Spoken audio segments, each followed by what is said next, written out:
Timbalan Perdana Menteri Datuk Seri Dr. Ahmad Zahid Hamidi mengumumkan kelulusan rang undang-undang perbekalan 2025 Belanjawan 2025 yang mencerminkan sokongan padu terhadap aspirasi rakyat dan kemajuan negara.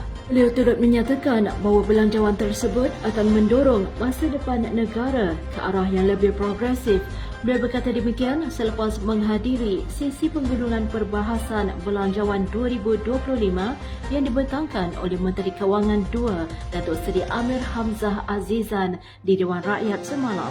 Melalui hantaran di Facebook, beliau berkata keputusan tersebut menunjukkan sokongan yang kuat terhadap inisiatif yang bermanfaat untuk rakyat dan memberi impak yang positif terhadap ekonomi negara secara keseluruhannya. Ketua UMNO bahagian Keningau, Nik Muhammad Nazri Nik Zawawi menegaskan bahawa sokongan rakyat terhadap Barisan Nasional di kawasan Keningau, khususnya di Dun Diawan, kekal teguh menyokong Barisan Nasional. Beliau menyatakan bahawa penduduk di situ merindui pemerintahan Barisan Nasional yang dianggap lebih baik berbanding situasi semasa. Nik Muhammad Nazri berkata demikian pada pelancaran Gerak 17 UMNO Sabah sebagai persediaan menghadapi Pilihan Raya Negeri ke-17 akan datang. Dia menyatakan walaupun Barisan Nasional pernah memberi laluan kepada Perikatan Nasional pada Pilihan Raya Negeri ke-16, sokongan di Dewan tetap kukuh pada Barisan Nasional. Majlis pelancaran tersebut dihadiri oleh Ketua UMNO Sabah dan Pengerusi Barisan Nasional Sabah, Datuk Seri Mutaradin serta beberapa pemimpin kanan Barisan Nasional yang lain. Keputusan Mahkamah Tinggi baru-baru ini yang mengarahkan Datuk Seri Muhammad Najib Tun Razak untuk membela diri dalam kes 1MDB menarik perhatian rakyat Malaysia. Esko Pemuda UMNO Malaysia Shah Zanuriman Nur Parashan menyeru rakyat untuk menghormati keputusan ini sambil menyatakan keyakinan bahawa proses keadilan akan terlaksana dengan sebaiknya. Beliau turut mempersoalkan bagaimana beberapa individu yang turut terlibat dalam struktur pengurusan 1MDB masih bebas tanpa tindakan mahkamah. Beliau yang juga merupakan Setiausaha Pemuda UMNO Selangor mengingatkan bahawa kes ini melibatkan integriti sistem perundangan negara dan menyuruh supaya tidak dicampur adukkan dengan fitnah politik.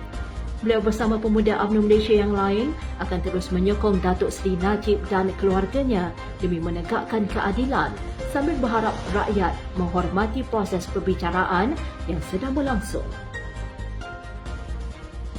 Timbalan Perdana Menteri Datuk Seri Dr. Ahmad Zahid Hamidi yang juga Presiden UMNO bertemu dengan ahli Parlimen Barisan Nasional di Parlimen hari ini untuk mengeratkan ukhuwah dan silaturahim sesama wakil rakyat Barisan Nasional. Menerusi perkongsian di Facebooknya, beliau menyatakan pertemuan makan tengah hari ini menjadi ruang untuk merapatkan hubungan sambil melaksanakan tanggungjawabnya terhadap rakyat. Terdahulu mesyuarat ketiga, penggala ketiga Parlimen ke-15 kini sedang berlangsung dari 14 Oktober hingga 12 Disember ini dengan pembentangan Belanjawan 2025 oleh Perdana Menteri Datuk Seri Anwar Ibrahim sebagai tumpuan utama. Dalam perkembangan lain, Ahmad Zahid turut meluangkan masa menghadiri sesi pembentangan Pelan Strategik Penyelaras TVET di Parlimen semalam. Timbalan Menteri Datuk Seri Dr. Noraini Ahmad menjelaskan garis panduan khas telah dikuatkuasakan bagi tindakan tegas terhadap taska yang tidak berdaftar serta premis yang disiasat berhubung kes penderaan atau pengabaian. Jelasnya setakat ini 23 tindakan penguatkuasaan telah diambil termasuk 14 tindakan sil terhadap taska tidak berdaftar dan 9 perintah penutupan sementara bagi taska berdaftar yang melanggar peraturan. Tambahnya, Kementerian Pembangunan Wanita Keluarga dan Masyarakat juga menjalankan pemeriksaan berkala, mengejut dan program advokasi di 327 sekolah melibatkan lebih 174,000 peserta bagi kesedaran pelindungan kanak-kanak.